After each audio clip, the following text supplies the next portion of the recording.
What's good? Welcome to LSU Live. I'm your host, Lewis Johnson. And man, what a weekend. LSU goes on the road, gets the big win over top 10 Clemson, ranked number 4 at the time. Um, they win the game 17-10, but really the game wasn't as close as the score would indicate. Really dominated the game and yardage, time of possession. You didn't capitalize on some opportunities, kept it close, but you couldn't ask for too much more of an impressive performance for your LSU Tigers. Um, it was just one of those weekends where you want to keep watching Sports Center all night. You want to watch college football final over and over, stay up all night Saturday night. Whereas last season you start off against USC, and after the game, Brian Kelly is banging on tables, and you're turning the TV off as fast as you can. Complete contrast, completely different feeling, and LSU starts it off with a huge win. So in a win like that, of course, you get a lot of different contributions from different people all over the place. So today we want to get into player growth at LSU, on some players that came back, some returners, how they grew and how they're different so far this year than they were last year, and also there was an obvious impact from the transfer portal. You saw players all over the place that you didn't see last year. It's one of those games where you kind of need a roster to hold in front of you to know the numbers and put them together. But yeah, a lot of contributions from all over the place. So we want to acknowledge some guys and some of those contributions. Before we do that, the SEC acknowledged a couple of guys from LSU with their players of the week. And the offensive player of the week was Garrett Nussmeier. Very efficient game, 28 38, touchdown, no interception. Not huge yardage, but he made all the right plays. He made the smart plays, and he didn't try to do too much. Most importantly, he got the biggest win, the most impressive win, in my opinion, of the season so far. So congrats to Nussmeier on Offensive Player of the Week for the SEC. And for the Offensive Lineman of the Week for the SEC, you have Braylon Moore, the center for LSU.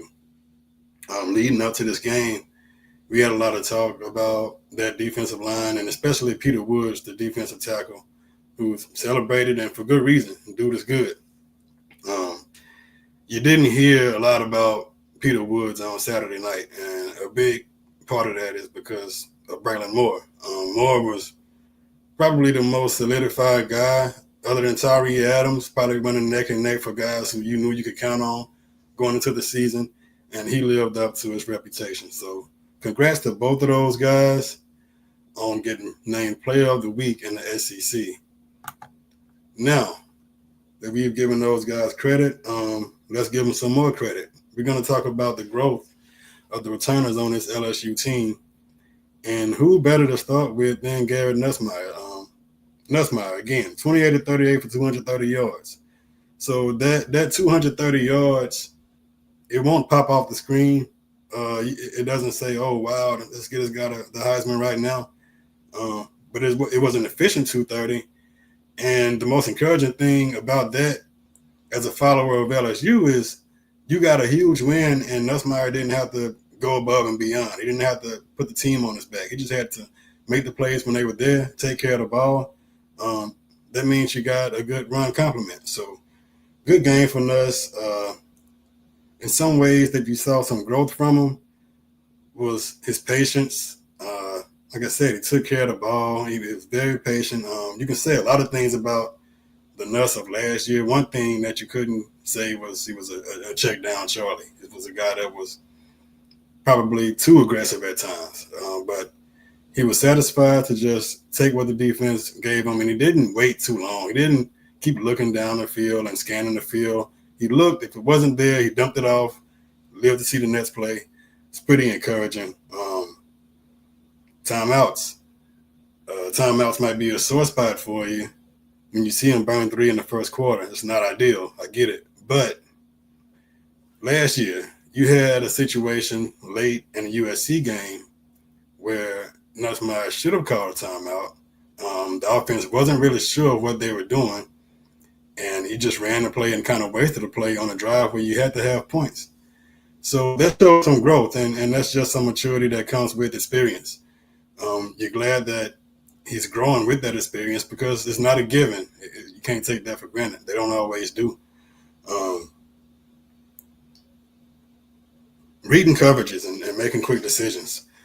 Uh, I think Nussmeier's probably always been pretty good at reading coverages since his time as a starter, but you were still able to fool him at times last year. And it's not to say that he won't get fooled this year, but you saw him being very decisive in this game. And you also saw him looking safeties off, just being more in control, more in command, knowing what he was seeing, being decisive with his throws. If it was down the field or if it was a dump off, he was decisive. And that's another way that he grew from last year. And along with that growth, you just saw some plays that Nuss tends to make that not a lot of people can make. I'm not sure that the complete fan base or maybe uh, the college football fan base other than LSU really appreciates some of the things that Nussmeier does.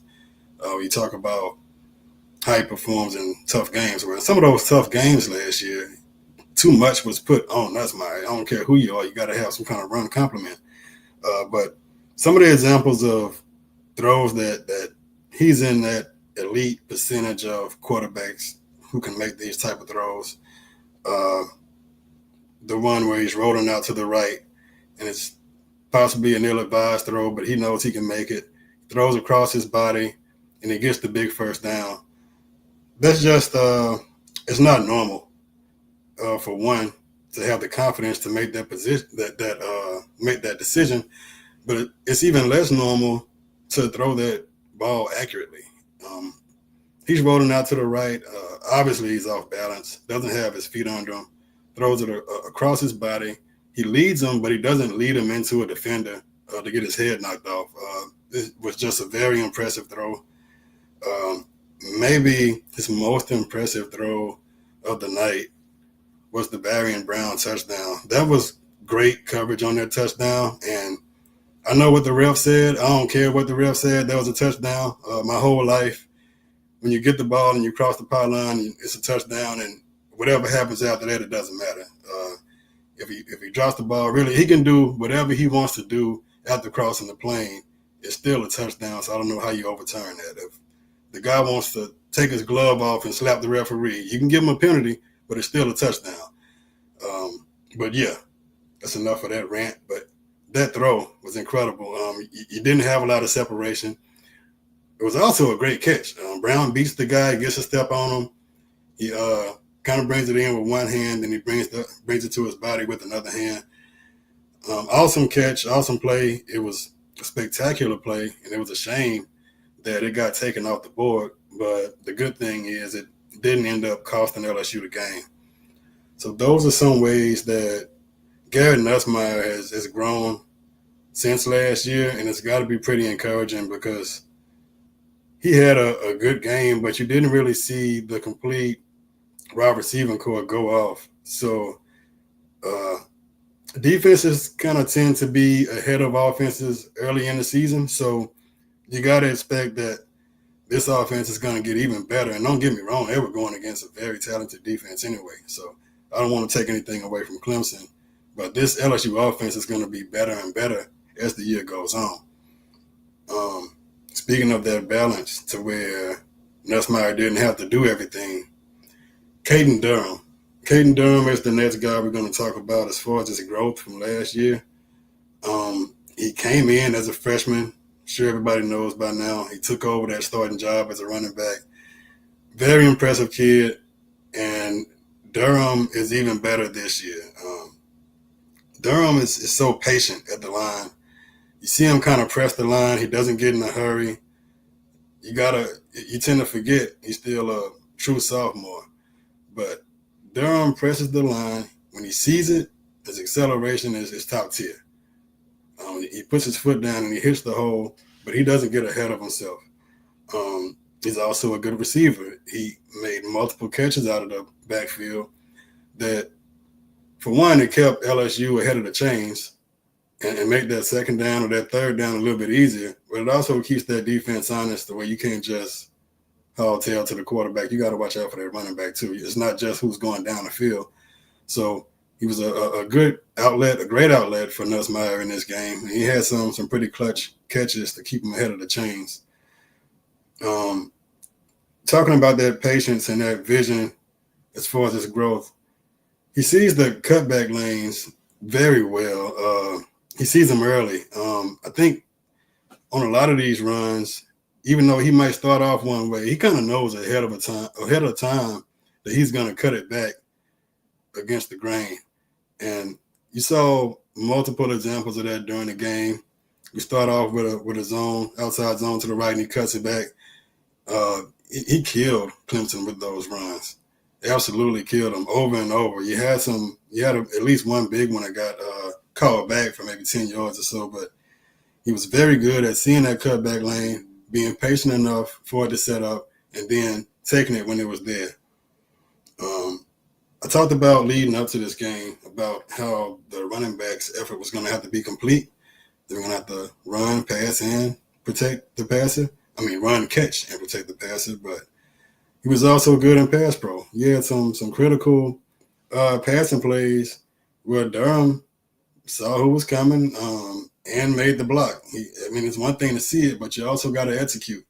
So you had a drive early in the game where you're down 3-0. It's a key third down conversion. He is kind of on the left side of Nussmeier. He sees the blitzer coming, picks it up, and keeps that drive going. And that allows LSU to get down the field, get you 3 points. And that's the kind of thing that'll keep you in the game. So definitely want to give credit to Caden Durham and his growth, not just as a runner, but as an all-around back. You're seeing this guy grow up in front of us. And we're talking about a guy that's probably going to be in the running for like an all-SEC type of running back, possibly even an all-American type of running back, because it doesn't have to be anything there for Durham to take it. Like, he can make something out of nothing, and that is a very valuable skill to have.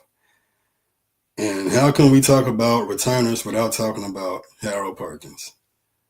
You got to be happy for Harold Perkins. The dude has been through a lot, injury after injury. They don't know where they want to play him. And it's one thing to kind of not know where you want to play a guy, but when you're on a bad defense, like that 23 defense, and the 24 was better, but it obviously wasn't an elite defense. So when you're on a bad defense, it makes everybody look a little worse. Like if you're not sure what you're doing, or you miss a tackle, like, you look worse when that defense is already bad. Now you look completely out of place. So we had heard good things. We'd seen good things from Perkins in the spring. Not in the spring, but in the fall. He was flashing at practice. Everything you were hearing about him was positive, but practice is practice. We were able to see it in the game, and man, was he ready. He was explosive, but he also saw it. Like, you can see it mentally. Like, he gets it now. Whether he was at star, at linebacker, or if he was spying a quarterback, he completely understands his role, and that is huge because he has the athletic ability. Perkins finished with 5 tackles, 1 sack, 1 tackle for loss. And one of the most impressive things about him rushing the passer is he rushes under control. They didn't blitz him a lot, probably used him more often as a spy, but when they did, he wasn't overrunning the quarterback. Klubnik he's a guy that can kind of maneuver around. He can make you look bad if he gets a step on you or an angle on you. He's an athletic guy, but he rushed under control, and he really kept Klubnik off balance the whole game. He did not allow Klubnik to get comfortable at all. I'm sure Klubnik was probably seeing that dude in his sleep Saturday night. Like, every time you looked up and there was a pressure, chances are it was Perkins. Now, a lot of guys had a hand in that, guys like Payton and Gooden, but Perkins was in his face all night. He spied Klubnik with patience. He didn't get too close to him too early. He didn't go straight at him. He kind of hung back when he saw Cleveland trying to get out of the pocket or get up the field, that's when you saw him come up. And he came up so fast. This dude closes so fast. It's just freaky. You run out of words for it. It's it's a talent that you don't see from a lot of people. It's rare, and I'm telling y'all, enjoy it because we haven't seen a lot of defensive players like this. This is a rare type of talent that we're dealing with, and it's nobody that I could think of on the team that's more worthy of that number 7 as a playmaker because this dude is an explosive playmaker. One of the most underrated parts of playing defense is tackling.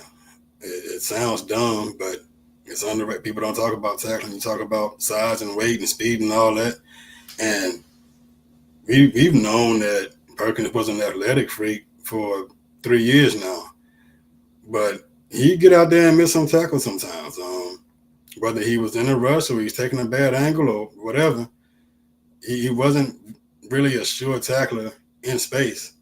But you saw it time and time again Saturday, whether it was a running back or a receiver after catching the ball. Like Perkins was very sound in space. He was fast to the ball, but he took good angles, and nobody got bound that shouldn't have got bound. As a linebacker, you can see his growth as far as diagnosing what's going on, seeing it, beating the block. A lot of the discussion surrounding Perkins has been kind of criticizing his ability as an inside linebacker and specifically his ability to get off blocks. Well, you saw an example in the game where he didn't have to get on the block because he saw it so fast. Like he saw the play developing. He was in the backfield before the guy could even block him, and he makes the tackle. So that's something that you haven't seen from Perkins until this point. So now you get that athletic ability and you combine it with the knowledge of the game, the experience. The sky's the limit for Perkins. I mean, this guy could be who knows? He could be a 10-sack guy. We don't even, it's hard to put a cap on it because this is the first game. And you got to give credit to Blake Baker, too, for using him the way he did. The way Baker used him was masterful. You didn't really know. Clemson didn't know what his responsibilities were. You didn't know what he was going to be doing. Is he going to be in coverage? Is he going to come? Because that's the first thing you got to respect. Is he going to rush the quarterback? So awesome job of Blake Baker of putting Perkins in position to make plays, and an even better job of Perkins making those plays. Very impressive.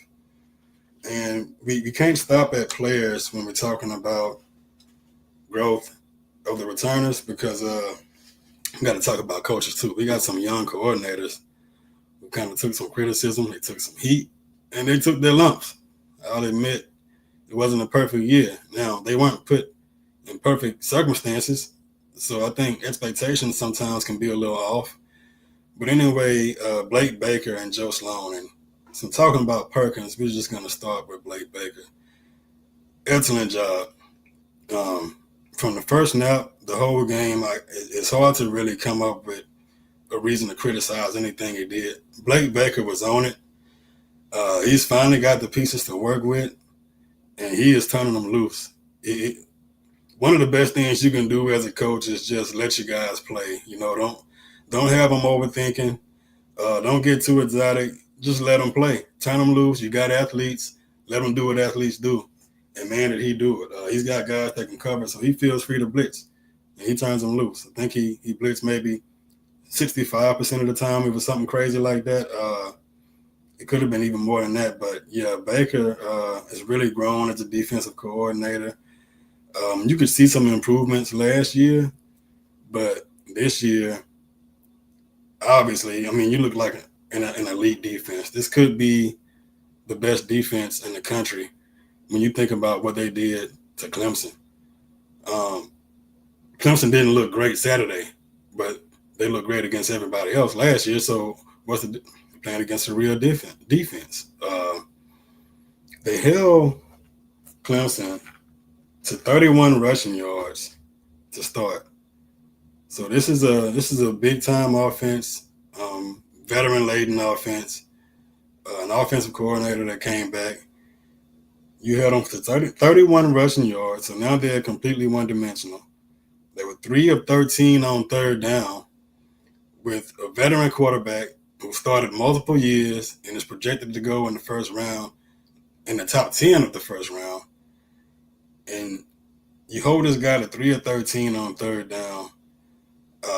He was 50% passing, 19 for 38. And Clemson had the ball 15 minutes less or fewer minutes than LSU had the ball. So you dominated time of possession. You got them off the field. Man, you can't say enough about the job Blake Baker did. He's got the athletes now, and he knows what to do with them. I talked about how he used Perkins. He used him like a chess piece. You can't really say enough about how he used Perkins. And he kept guys fresh. Like I said, he's got the athletes. So you saw a constant rotation on that defensive line with the linebackers. Even in that secondary, you saw Gilbert, who came in and did a great job at safety when Hossey couldn't play in the first half, but he made some plays that start in the second half. Kept guys fresh. He was blitz happy. He was blitz happy. He turned them loose. He let his playmakers make plays. And he was creative in how he went about containing Klubnik. You saw some pressure. You saw a lot of pressure, but you also saw some simulated pressure where you'd bring a guy up. You might bring a linebacker up, but he doesn't come. You'll have another guy come on the rush. So he's very creative. He did a lot of stunting with the defensive line. You saw maybe one time where it burned him and you did the stunt and Klubnik gets outside of Bro, but that's not really a play call issue. That's an execution issue. So, again, can't say enough about the job that Blake Baker did. And if he continues at this rate, I can't stress enough how impressive it is to stop an offense like Clemson with so much skill. You're talking about NFL guys at receiver, NFL guy at quarterback. So if you shut Clemson down like that, you're going to go on and have some very impressive performances because this defense is going to get better as he learns more about what he has. You got 9 defensive transfers. 9 defensive transfers on this team. You're still learning what you got. So they're going to get better. As they play more together, specifically in the secondary, they're going to get better. So this is a guy you're going to be talking about paying a lot of money next year. Everybody's going to be after Blake Baker because at this point, now he's done it at 2 different places. He improved that Missouri defense, and this defense, you don't want to get carried away after one game, but this is going to be an elite defense. I'm just going to say it. It's hard for me to see anything keeping them from being an elite defense this year. With the pieces they have and with the way he's calling the game, shout out Blake Baker. Other coordinator who I want to honor today because he's taking some heat was Joe Sloan. Let's do a little background on Joe Sloan. Took over the job last year, and it was a pretty big shadow to walk under when you come in the year after Jaden Daniels just had maybe one of the best offensive years ever. I mean, they were elite in every category, rushing, passing, total offense. Now you got to take over an offense without Jaden Daniels, so it's going to be completely different. And we got to a point last year where Brian Kelly even had to take the playbook. I won't say take the playbook from him. I think he kind of forced his hand, starting with Florida. Hey, look, you got to run the ball. I know you got a lot of pass concepts. You're an offensive guy, former quarterback. You want to throw it around, and we got the receivers to throw it around. We got Garrett Nussmeier, but that means nothing if you can't run the ball. So you saw Kelly kind of come in, holding this playbook in that Florida game last year, and you saw LSU run the ball more, and you saw a more balanced offense towards the end of the year, and that's just part of it. You know, we're kind of in an era where people want everything right now. You see it with Arch Manning. You want him to come in and be a Heisman candidate right now. You get this as an LSU follower. You get a 5-star receiver every year, at least one. And 3 games into the season, the fan base is, what's wrong with this guy? Where is he? Why is he not playing? Where's Sampson? And these things take time. Nothing is given. So Sloan is taking advantage of his time as the offensive coordinator for LSU. And man, he put on a show Saturday. Let's start giving him credit. Let's give him his flowers. The creativity in the run game. I talked about this Saturday night. It was just an awesome job of Sloan finding different ways to run the ball. Now, you got a bell cow guy in Durham. You got an explosive guy in Harlem Berry, and you got a guy that can truck people in Caleb Jackson. So you'd be tempted to just keep handing these guys the ball, but he went beyond that, and that helps your offensive line. The more a defense knows what's coming, the more they can key up on it and stop it. So you don't have to be so physically dominant, but you can kind of catch somebody off guard. Just a few of the different run concepts he used on Saturday with inside zone, outside zone, duo, counter. Even the quarterback sneaks were creative. You bring Nussmeier up, and he's looking like he's changing the play. He's looking to the sideline. They snap it, and he's 3 yards down the field before you realize the ball is snapped. He did this multiple times. That's creativity. That's making it easier on your offense.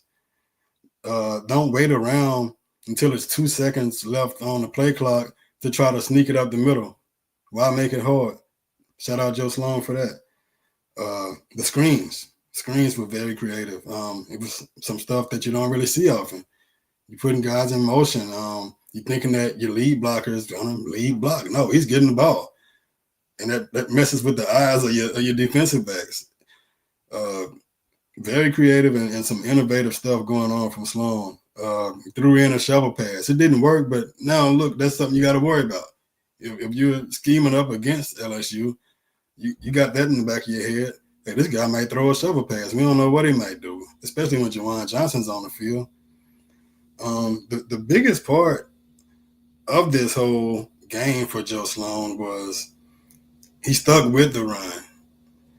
It's one thing to start your first possession and you get some good runs and you get a good drive going, but he stuck with it the whole game, and that's what it's going to take to keep Nussmeier clean, to help make this offensive line look good, and to keep these drives going and stay ahead of the chains. Sticking with that run, he had 6 different ball carriers that ran the ball, so that's also hard to prepare for. You just really don't know what's coming. 6 different ball carriers. You shift Xavier Thomas in the backfield. You brought him in the backfield. You would have a running back who's now full back. He ran outside zone with that. He ran counter with that. And it's tough for me to even think of an example of when he brought Thomas in the backfield and didn't have success. Again, just very creative. You had a reverse wide receiver pass. He just got crazy. It's like, okay, we're just going to throw everything out there. But these kind of things keep defenses off balance. You just don't know what's coming. And that wide receiver pass was successful. And even Nussmeier tried to get out there and throw a block. Speaking of Nussmeier, I talked about his growth, but one thing I left out. Nussmeier even kept the ball on the quarterback read. So that's something I'm not sure we saw twice all last year. He kept the ball and yeah, he got down as fast as he could. He was diving like he was trying to steal home, but hey, he got the first down, so give credit to him. Looks like we got a comment. C. Trail says, we were the more physical team. We hit them in the mouth, go Tigers. And yes, LSU was definitely the more physical team by far on both sides of the ball. You ran the ball at them. Durham averaged over 4 yards a carry. They got absolutely nothing on the ground, and that's how you get embarrassed like Alabama. Couldn't run the ball, but everybody else can run on you. Yeah, that's a very astute comment, C. Trail. LSU was the more physical team. They were the physically superior team and also athletically superior team. That LSU depth, the talent on both sides of the ball, it just shined through. It was an obvious difference. I mean, I've said it once, but that game shouldn't have been as close as it was.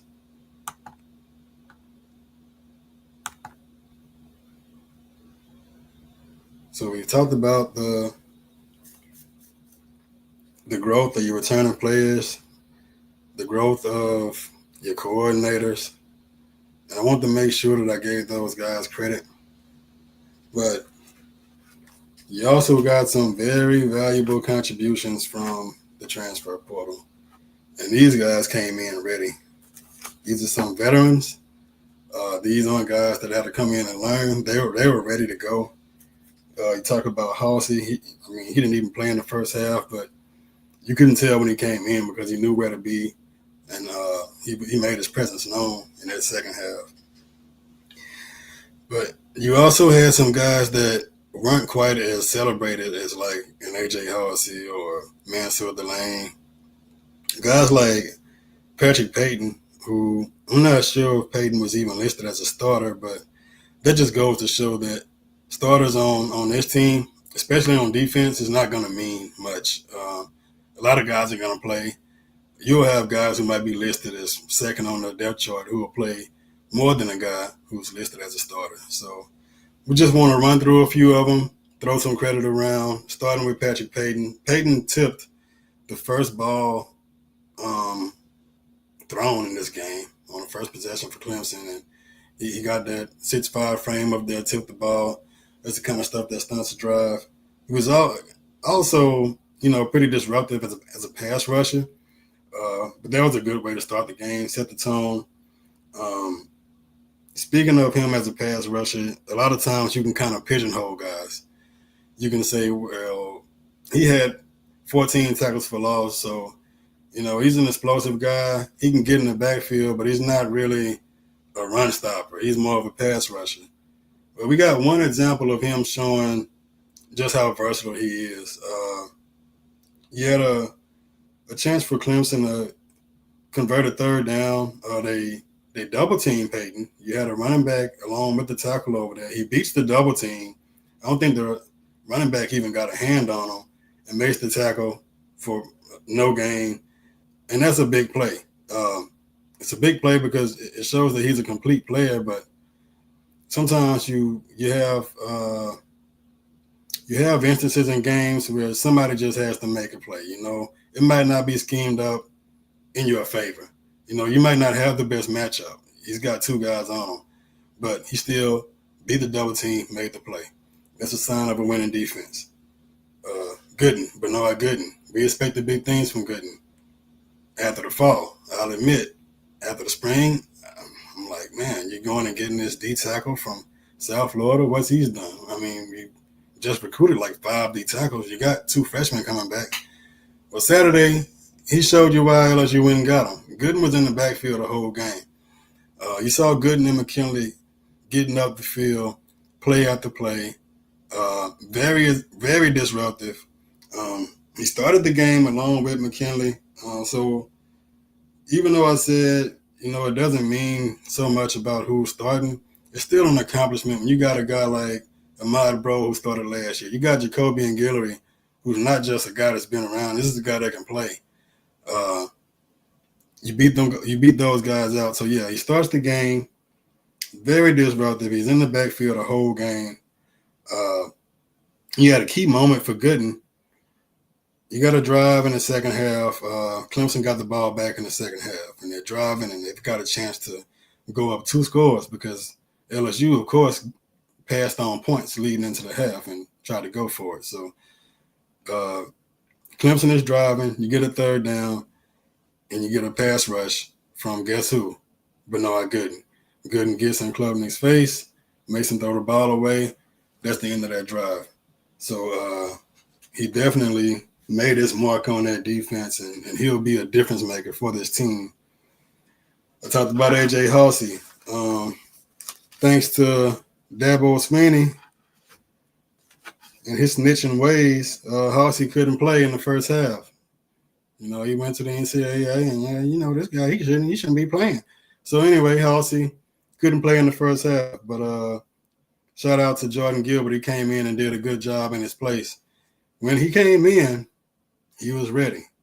Hossey was a guy that always knew where to be, and this is as far as tackling, pass defense, especially playing zone. Hossey has a feel for the game. He has instincts. And he has a confidence to where when he makes a play, you can tell he expected to make that play. Like he knows what he's doing, and it's going to be a very valuable asset. Great in zone coverage, good tackler, smart, instinctive guy. He had one play that kind of stuck out to me for Hossey was you get the high pass to the tight end for a first down, and the old days of football, you get this guy who's stretched out for a high football. You just want to just take him out. You want to separate him from the ball. He was smart about where he hit the guy because it's tough these days. You can't hit him too high. But he hit him in that thigh area. He jawed him. The guy held on to the ball, but it's a good job of Hossey on at least trying to separate him from that ball, but also avoiding the penalty of getting like a excessive roughness or something stupid. You can't hit anybody too hard in today's football.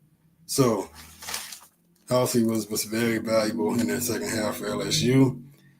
The transfer we had is Barry Brown. And Barry Brown has been showing you all offseason who he is. Brown could easily be LSU's leading receiver. It wouldn't shock me at all. But he's got a complete game. He can get deep. You can throw it to him short. He can run after the catch. Of course, he had the touchdown that I just won't keep going into because you get mad every time you think about it. But Barry Brown he had 5 catches, 25 yards, 1 touchdown that I'm going to give him. And that'll run after the catch ability. You converted at least 1/3 and long by throwing it short to Brown and just letting him get off the field. He's a returner by nature, very dangerous guy in the open field, has some great contributions to the game. And while we're talking about receivers, Bauer Sharp. So Tre'Davious Green was, of course, the most visible tight end on Saturday. He was a headache for Clemson, but Bauer Sharp is also a very valuable weapon. And he's athletic. You see him go up and get that ball on the sideline, and at first glance, it looked like he got that foot down, but he didn't quite get the foot down. But you see the comfort level that he's going to bring for Nussmeier. You just got one more safety blanket out there. You got a quick outlet guy, very sure-handed guy, soft hands, got a feel for zone defenses, can get open in man defense. So Bauer Sharp was impressive at the tight end position. To Marcus Cooley. This safety position for LSU is going to be the most improved position for 2025 compared to 2024. You got Hossey, Cooley, Gilbert. You got other guys that play. I think Spears played too, but Cooley made some great tackles on the open field. Of course, he had that one on the last drive where he missed the tackle, but hey, that's football. It happens. You're playing against some good athletes too. So Cooley was very sound for the most part. They blitzed him at times, and he was on time with his help over the top. Now, the coverage was so good from your defensive backs that it wasn't often where they even needed help over the top. But when he was supposed to be there, he was there. And, of course, that's what you want.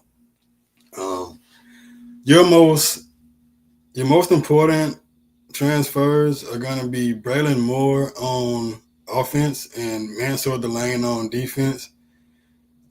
Mansour Delane is a number 1 corner. He's ready. He's been through it. He's proven. He's confident. And I don't know why they kept throwing the ball at him. You got to find somewhere else to go with that ball because he wasn't given an inch down the field, short stuff, whatever it was. Delane was on top of it. I'm not sure what my expectations were for Delane. I thought he'd be solid. I'd only heard good things about him. I watched some of his Virginia Tech stuff, but you also got to look at your competition. I did watch his game against Clemson last year, but Delane was better than advertised. This guy is going to be the next in line as far as your okay. I won't call him great today. I won't put him in Patrick Peterson territory today, but you can count on him. These are some very talented guys. Don't get me wrong. T.J. Moore, Brian Wesco. These are some NFL guys that he shut down. So yeah, he's gonna be an invaluable piece for LSU moving forward. Because the reason you can blitz so much is you got guys who can cover. Braylon Moore, I already talked about him going up against that defensive line from Clemson. Braylon Moore more than held his own. And I'm not sure you even got a penalty from him the whole game. So you're thinking about who you got to block. You also got to get the snap out cleanly. Great job by Braylon Moore. He came in and did what LSU went and paid him to do. Now, that we've given credit to a lot of the guys who've made contributions. I can't hit on everybody because we'd be talking for another 2 hours, but here's the tough part about a game like Saturday. You go out and you get this big win and everybody's feeling good, but you got to stay hungry. It's just one win. You got a long season to go, and you haven't won anything yet. You just want to know. You haven't won an SEC championship. You haven't made the playoffs. So where can you improve? And admittedly, it's not an easy game to try to draw conclusions on how these guys can improve when you go out and dominate a team like Clemson on the road. But the score didn't look like a dominant score. It's 17-10. So that's where I'll start. One improvement that LSU is going to need to make moving forward is finishing drives. Whether it's a penalty or a turnover or a no gain, a negative play, LSU is going to have to avoid more of these moving forward to finish drives and put teams away. The further along you got in that game, it kind of felt like one of those games where, okay, you keep letting them hang around, they're going to sting you. They're going to get you. You got to go ahead and put them away. And you couldn't, but your defense was so good, they couldn't get that score to tie the game up at the end. So that's one thing. You got to finish drives. The penalties, you had a lot of penalties that negated some positive plays. Now, the good thing about those penalties is it wasn't things of the nature of, I can't block them, so I'm going to hold them. It was more mental stuff, jumping off sides. You got receivers not lining up right, receivers jumping off sides, which is crazy. How do you jump off sides on a running play as a receiver? You're there ready to block, I guess maybe that's a good thing. The receiver's ready to block, but you got to cut down on the penalties. But I think a lot of that I'll just attribute to it being first game jitters. It's the kind of stuff you get.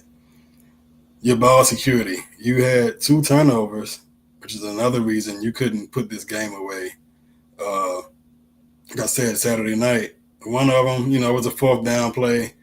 You weren't going to get that anyway. But if you fumble the ball, not only do they get the ball, they can scoop that up and run it for a touchdown. So no matter the situation, you got to take care of the ball. Bauer Sharp, he caught the ball. It's a bad break. As soon as you catch it, you get hit. But that's just part of it. And in some of these games, it doesn't really matter how things happen. They happen and you lose. So you're going to have to be more secure with the ball. You're going to have to take care of it. And I'll admit, it took some effort to try to find things for LSU to even work on because it was such a complete game. Buck says, how do you think we would do against Florida? Well, Buck, it's hard to say because Florida didn't play anybody. You had that guy who made that spectacular catch, but you're playing Long Island. It's nice to look at that catch, but you might as well. I'd be more impressed if he did that in the spring game against real competition. So we don't know what to expect from Florida. I think I know who Lagway is. I think Lagway is a guy who elevates the team. I think he is in that top tier of quarterbacks. And even though he's young, He's just a different kind of quarterback, if you ask me. Seeing what he did against LSU on a bum leg last year, I came away very impressed. This is an accurate guy, and he was a composed guy as a true freshman. So anytime you got a quarterback, and they've got some good young receivers coming in, you got to consider that a challenge. The bigger challenge might be the way that defensive line handled LSU last year. LSU had no answers for that Florida defensive line, especially on the interior. They did whatever they wanted. They disrupted plays. They got in Nussmeier's face. You couldn't run the ball. LSU probably tried. They probably ran the ball more against Florida than they did against anybody else. I think you had 44 carries that game, but they were so intent on stopping it, and they had the personnel to do it too. It didn't matter. So I think Florida, as always, is going to be a tough game. But the way LSU looked on Saturday, and then you got a game to clean some things up against Louisiana Tech, and you get a full week to prepare and get even better. I can't really think of too many teams who I would pick coming to Tiger Stadium in the first home game of the year after seeing what I saw on Saturday. So Florida, as always, is going to be a tough game, but I would pick LSU. Would have to be today. So with that being said, LSU will move forward, prepare for Louisiana Tech.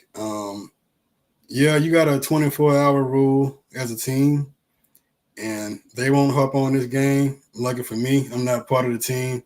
So I'm going to soak in some more LSU at Clemson. I might even watch it again today before watching Bill Belichick and UNC.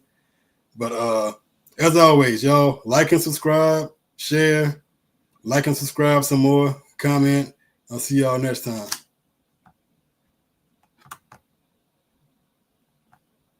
College football is even more exciting when you've got some action on the line, and the games are even better when you're cashing in. And the Voice of College Football is the place to be to get the greatest value. Start with my picks. 75% against the money line, 58% against the spread, and I've got a 40-plus year track record. 11-0 in the college football playoff for me last year against the money line, 8-3 against the spread. And I'm just the warm-up act. Steve Merrill of Wager Talk is our ace in the hole, show stopper. 7 years with the Voice of College Football, over 30 years in the industry. Steve gives us analysis on all the big games, but you can't miss Steve's weekly under-the-radar pick. 28-12 against the spread the last 3 years. You also get picks from some of our top analysts here at the Voice of College Football, including Corey Bratta, Matt Zemek, and Steve Dace. Check out those numbers. Become a YouTube or Patreon member for just $99 per month. Go to the main channel on YouTube, click join, and then select the betting tier. Do the same thing on Patreon. Make 2025 a winner now.